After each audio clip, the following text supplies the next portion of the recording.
Hi, church. Before I send out the video this week for our message, I wanted to talk to you about some things changing in Marcia and I's life.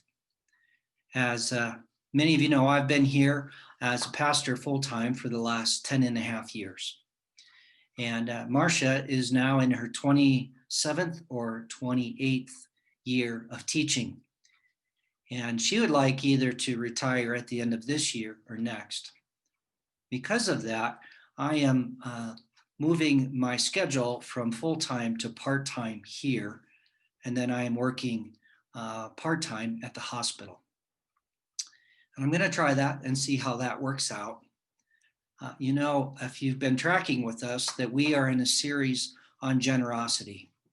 And it occurred to me that I have not really communicated with you where I've been financially and how my setup here is with the church. And so I want to tell you some things, not in a prideful way, but in a way so that you'll see that we're not asking you to do something we're not doing. And we are proof that God is generous, and that as we give to others, he will give to us. Right? The proverb we've been memorizing says just that God prospers. He blesses those who are generous, and those who refresh others, he refreshes them. And God has done that for us. You know, we've been here 10 and a half years. If you track back through our salaries, I've never made more than $21 an hour, even working a lot of hours. Actually working less hours.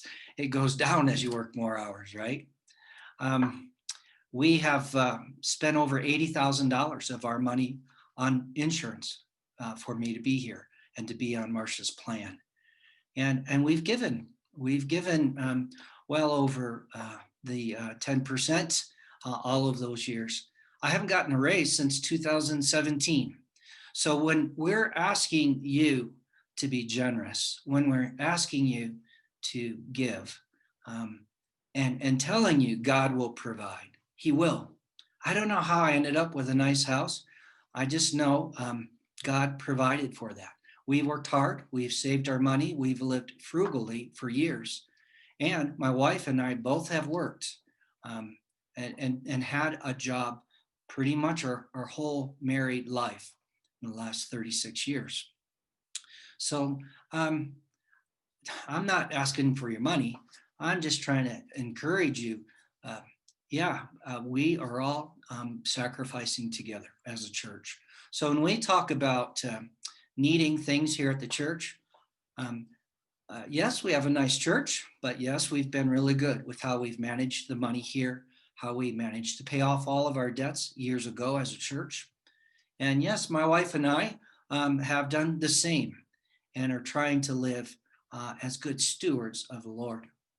And I think for a church our size, we have been very generous in how we've paid others. And then as you guys have given, we have been able to bless and give quite a bit out to people who've just struggled because of COVID. We try to vet those cases. We try to not just give money out. As you guys know, our typical approach with people is to give them a little and try to build a friendship.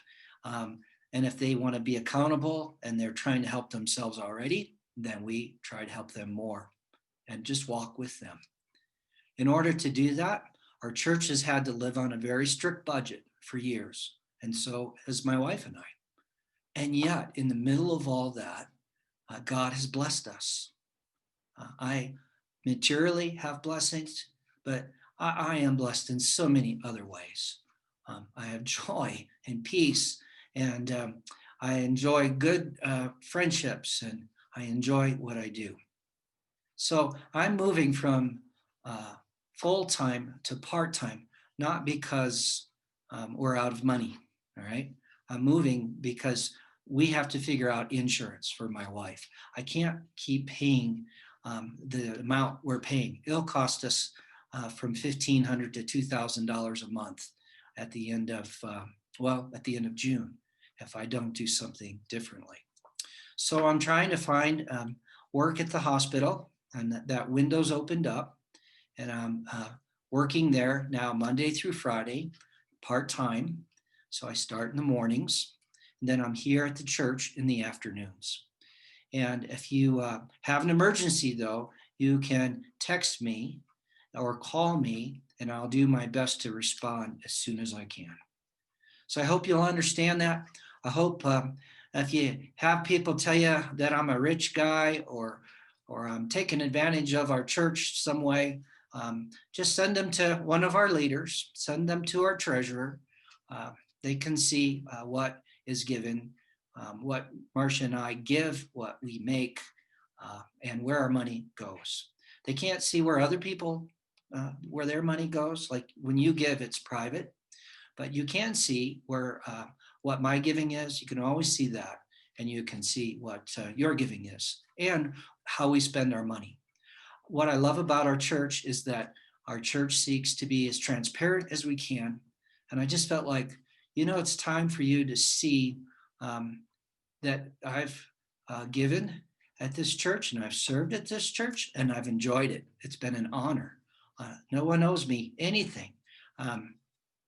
But it's time for me to make a change in order to provide for our insurance and for my wife, whether she retires at the end of June or she decides to go one more year. And hopefully we'll have kids back in the classroom. And that will even happen before the end of the year. That's our prayer, right? So thank you for this. If you have questions about this, then just contact me. If you hear any rumors contrary to this, then just let me know, or deal with those people directly. That's the way we're supposed to do that. There are no rumors that I know of. I think our church has a pretty good unity, but I just thought it was time for me, since I'm really have been emphasizing generosity and I'm going to part-time, that you know the facts, that we're happy, we're content, we're working hard, and God has provided above and beyond. And it's just time for us to make those changes. So God bless you. Again, please, if you have questions, let me know. Thank you.